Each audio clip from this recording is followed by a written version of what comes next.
Welcome to Accounting Life with Jotham Ty. Our guest today is Ljupco Fidanovski, founder and CEO of E3 Management Solutions. In this episode, Ljupco returns to share how his experience as an immigrant shaped his resilience and journey to leadership. He and Jotham explore how identity and lived experience can drive purpose-driven entrepreneurship in accounting. Now, here's your host, Jotham Ty. Welcome back to the Accounting Live podcast. Thanks for joining us again. Good morning, Jotham. Thank you for having me. Well, I am eager and selfishly excited to get into today's topic. I think I mentioned before we came on that this is really the first time we're taking this type of angle for this podcast, but I think it's highly relevant for our audience. A lot of us come from diverse backgrounds, different life experiences, but I'm always one, and I've been advocating this since the very beginning. Like, I think accounting and finance are such great entry points, regardless of where you are in life, to get engaged in the corporate world and get experience in it. So I think you and I are living examples of that. So excited to have today's chat with you. Excited to have the chat and excited to be here. Thanks again. Well, let's just jump straight into it, Ljupco. So, I think just for everyone's benefit, it's always good to tee up what the Ljupco story was with, a specific lens on your immigration story here in the U.S., which is something I've also experienced here myself. But yeah, tell us about your background, where you came from, and what the early years were like for you. Sure. Yeah, I grew up I came here when I was 6, grew up in San Pedro in the, LA Harbor area. Those early years shaped a lot in hindsight. In fact, this topic kind of made me reflect a little bit on, where I am today and how I got here in many ways. And so, as I mentioned, moved here when I was 6 to join our grandparents, my mom and I, started completely from scratch. I mean, honestly, we all did. And I remember, being dropped off at school, first grade, not knowing a single word of English. There were no ESL programs. There's no extra support, just me freaking out, trying to make sense of it all and figuring out how to communicate and but as a family, we were all in the deep end together and we had to learn fast. What I remember from that time is how hard everybody worked, and no matter how tired or overwhelmed they were, they always showed up for work, for each other, for me. There were no complaints, no excuses. That's where my work ethic comes from. It wasn't about, at that point, chasing any dreams or, success, as it were. It was about doing what needed to be done to get through the day and then slowly building a better future. And so amidst all that transition, again, growing up here in the mid 70s, I found escape and inspiration in movies and TV and Disneyland.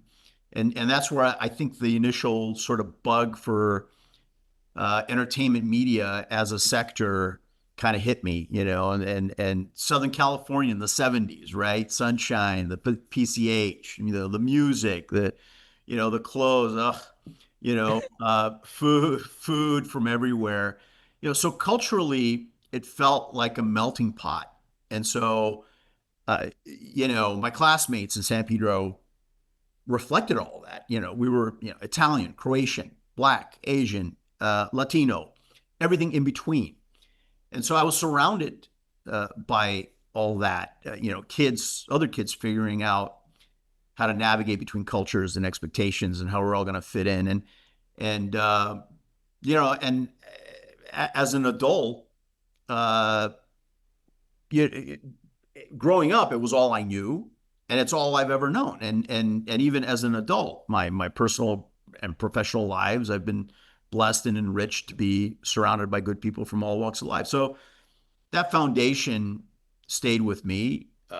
Stay grounded, stay hungry, sense that anything is possible, but also, one of the hardest lessons that I learned was, also don't wait for the perfect conditions to kind of take any kind of next steps. You know, go for it. And the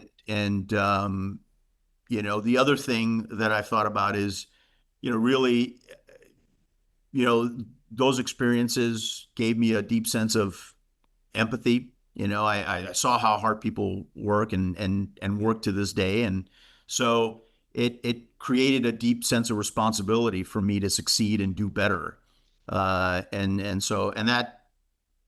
that has stuck with me and stays with me to this day. I think about it every day.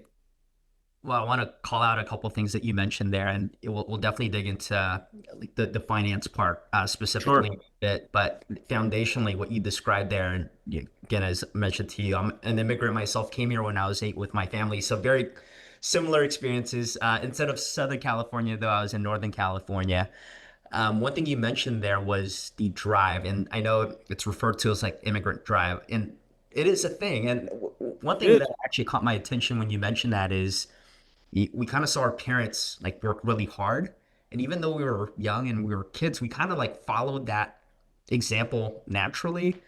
And, specifically in accounting finance, I think it's well documented how hard that the profession works. And so Yeah. I think that was definitely kind of a good segue into that profession for in a weird kind of way, but a very sensible way too.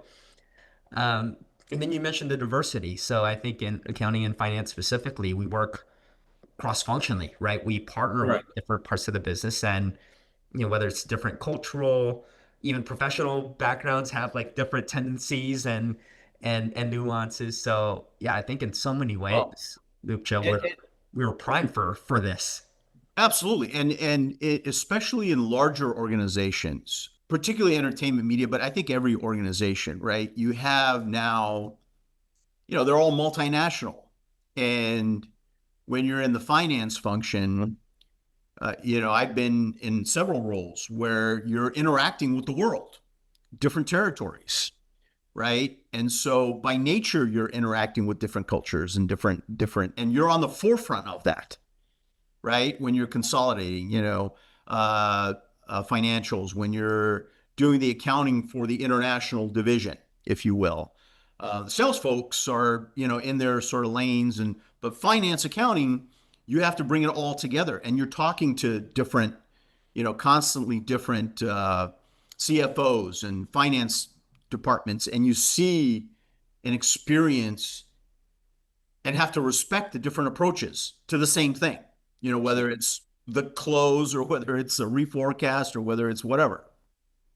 Yep, absolutely. Well, and I think again, like, just inherently, I think coming from an immigrant background, there's some level of readiness that we already have because of that. And so, yeah, I found those connections very interesting when you describe that. I do want to now ask you about. Obviously, you now run E3. You're entrepreneurial, just like I am, and I think that's also kind of like part of the identity of many immigrants, right? Like we go to the US with our families, and the US provides like such a rich opportunity to build businesses and lead businesses, which I think is obviously one of the biggest strengths of the US, which is why, I consider myself an absolutely proud American. Absolutely. Yeah.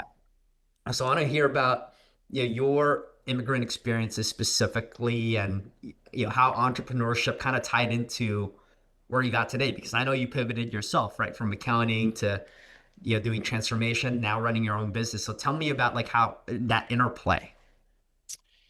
You know, I think that, well, there's two aspects to it, right? It's really kind of the lens, right? I think and especially as it relates to the companies that I work with, but also kind of what stuck with me, right? Through all that, and then when I started pivoting, obviously, my background played a huge role in the pivots. Adaptability was baked into my experience from a very early age, as I just illustrated. So, I learned how to adjust quickly, how to move forward, even when the path wasn't clear, to see challenges as opportunities, never give up. Failure is not an option.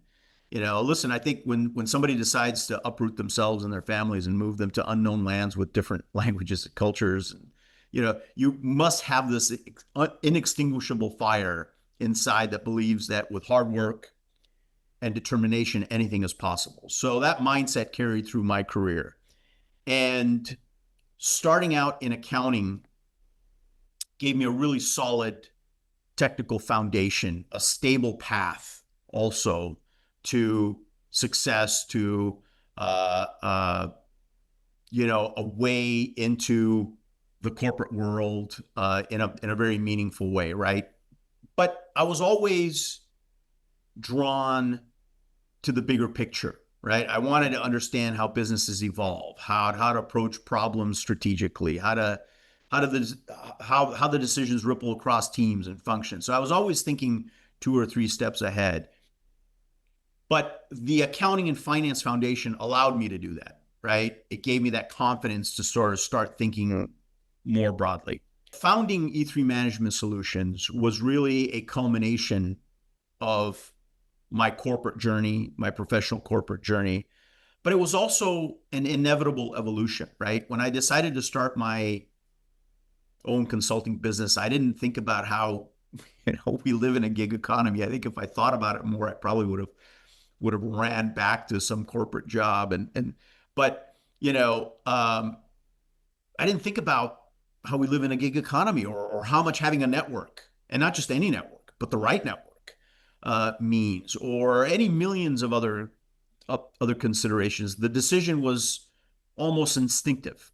I transformed into my grandfather, like restart. When he arrived here in 1968, there was no question in his mind that at some point, the moment he was able to scrounge together enough money to restart his business that he had in the old country here, that was always the goal, and the sooner the better, right? So it came from a desire. My decision came from a desire like his, to be independent, to create something for myself, to help, and then by nature of what we do, to help organizations navigate transformation and create some, and with clarity and with heart.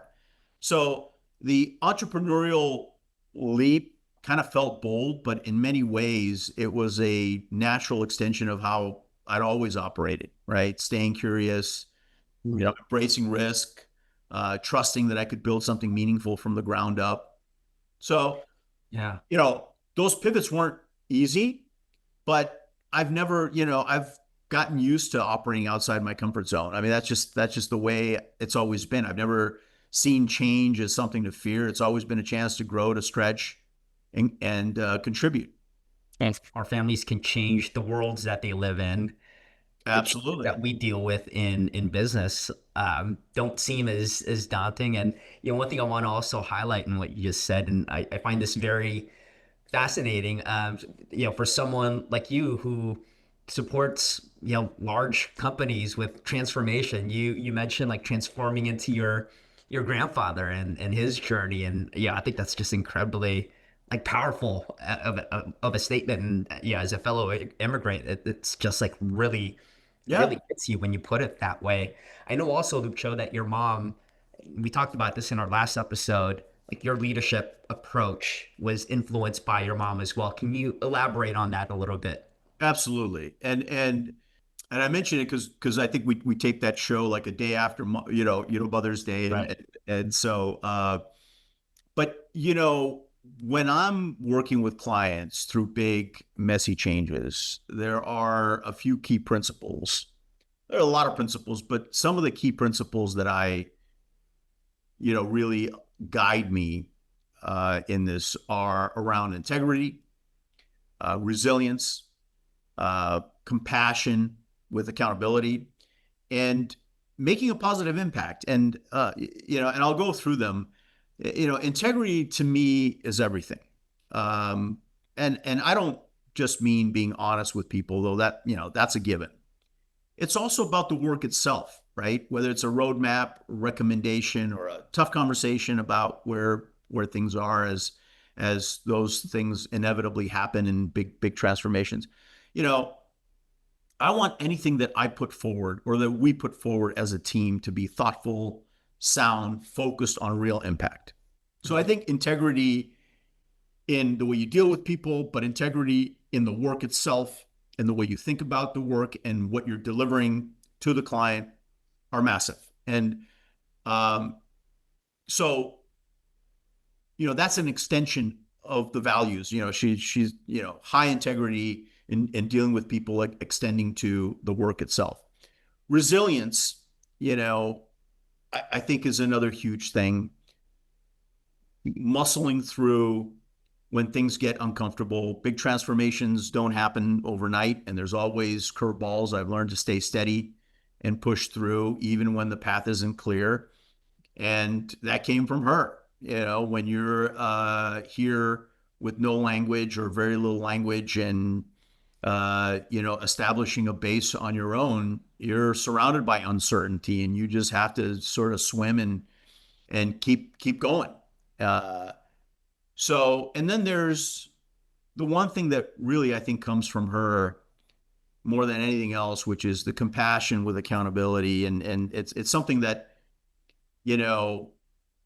really kind of came from her. She's warm and empathetic, but expected a lot.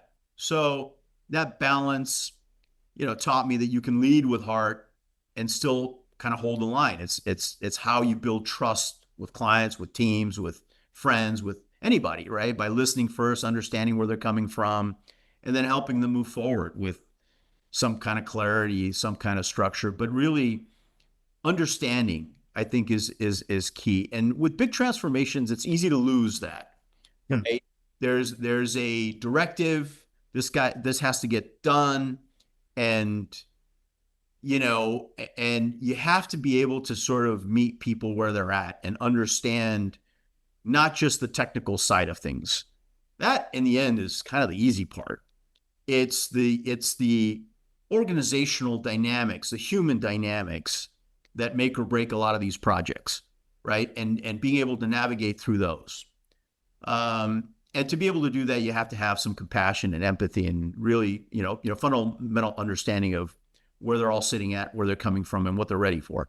And then finally, making a positive impact. I mean, this comes really from my grandfather more than anybody else.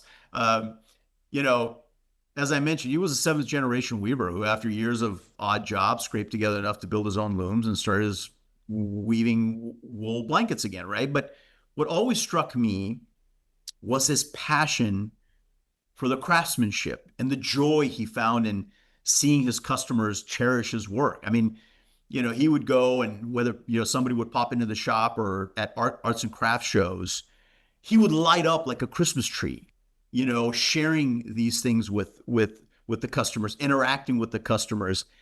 And he would build, and invariably, if you bought one blanket from him, it would be a lifelong commitment to kind of come back and keep buying blankets every year from him, like for Christmas or for birthdays or for whatever. So those blankets became family heirlooms for his customers. And I've always wanted to create and capture something like that, right? That lasting impact, and build that kind of meaningful relationships with clients, and sharing in the joy and sense of accomplishment that comes from truly value-added work. And these transformations can be truly value-added. They don't have to be a grind. They don't have to be something that just kind of has to get done. You can come out of it with a sense of real accomplishment and a new page in the way you operate and the way you think and what you deliver to the company. Better value for, the work that you do, right? An increased sense of value-added type of work that you're doing, that you're not just sort of grinding through things. So if that makes sense.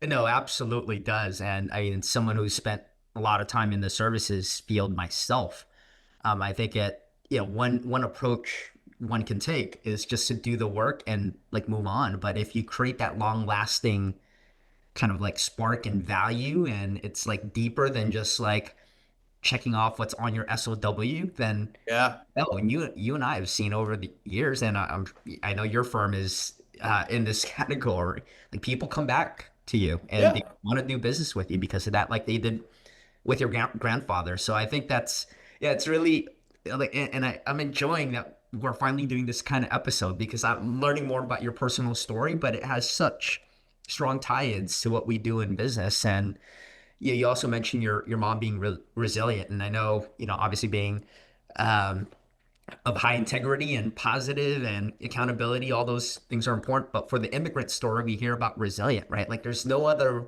way but forward, and you kind of just get wired to Failure is not an option. you go for it. Yeah, failure's not an Failure is not an option. You just have to, and with me, it's a double whammy because I'm a Taurus. So it's just like, squared. Yeah, I can go on and on about that too. Like I'll burn myself out. That's a whole nother episode for and a whole nother show. But again, I appreciate the tying with your and you being open and sharing your personal journey and tying it into what's highly relevant for finance and accounting. And speaking of which, and as we wrap up, Ljupco, one last question for you. Of course, like we have a lot of talented accounting and finance professional. Listeners out there and viewers out there. For those that also come from immigrant backgrounds, maybe who are earlier in their careers and journeys, like what kind of advice would you specifically give to that particular audience? That's a very good question, Jotham. I think that relevant to this conversation, I think that the advice I wish I had heard more and earlier on was, you don't have to leave parts of yourself behind to succeed, right? When you come from an immigrant background, or you're the first in the family to break into a field, or not just finance, it's easy to feel like you have to sort of constantly prove yourself or fit into a particular box. I mean, I spent a lot of time early on trying to fit into a predefined mold in which I was never going to fit in. And and that's a hard realization, because you come at things naturally. I can do anything. If I just work hard, if I do this and do that, things will work themselves out. And when they don't, you start kind of tweaking and modifying and whatever. And I would say, don't be yourself. Your background is not a barrier; it's an asset. The grit, the perspective, the adaptability you bring are exactly what make you valuable, especially in the field of finance, where complexity, and by finance, I'm including accounting, obviously, where complexity, ambiguity, high pressure decisions are part of the job. I mean, that, you're constantly, on the forefront of, one of the most important roles within an organization. So don't downplay your story, own it, embrace it, and don't be afraid to ask for help, seek mentors, let your work do the talking, but, earn your seat at the table, but then make sure you take that seat. Don't be shy, don't be deferential, get in there, and you've got a lot to offer. So, if anything, my journey has taught me that the best leaders, again, whether it's finance or any sector, aren't just technically sharp. They're grounded, they're resilient, they're deeply human, and that's the kind of leadership the industry needs more of. And it's something that I think many first generation professionals are uniquely equipped for. So, Absolutely. And yeah, I love how you put it, and I'll paraphrase in my own words. Your diversity is an asset. It's absolutely. something that's valuable to a lot of organizations. And, I know obviously in this political climate and environment, diversity is sometimes interpreted as different labels or different things. Put all those like aesthetics aside, the core value of having a diverse background is valuable for business and for life. And yeah, I think it's a shame sometimes that we all get distracted by expressions and labels that's a whole nother episode too. So I'll stop myself right there. But Ljupco, this has been such a uniquely different but inspiring conversation for me and hopefully for others here. So appreciate you joining the show again. And gosh, there's probably a few ways of branching out to more episodes from here. So I hope you're ready. I'm ready. Awesome. Thank you so much for the opportunity again. And I love the topic. I love sharing with you this. I think it's a meaningful topic and an important one given where we're at. And I'm grateful to have had the opportunity to be on the podcast and share my humble thoughts with you. We're appreciative that you're willing to share your story with everyone. And again, I think this is highly relevant for a lot of us out there. So thanks for joining. Thanks for stopping by. We hope you've enjoyed this episode. If you want more information, please check us out at gapify.com, and we'll see you next time. Bye, everyone.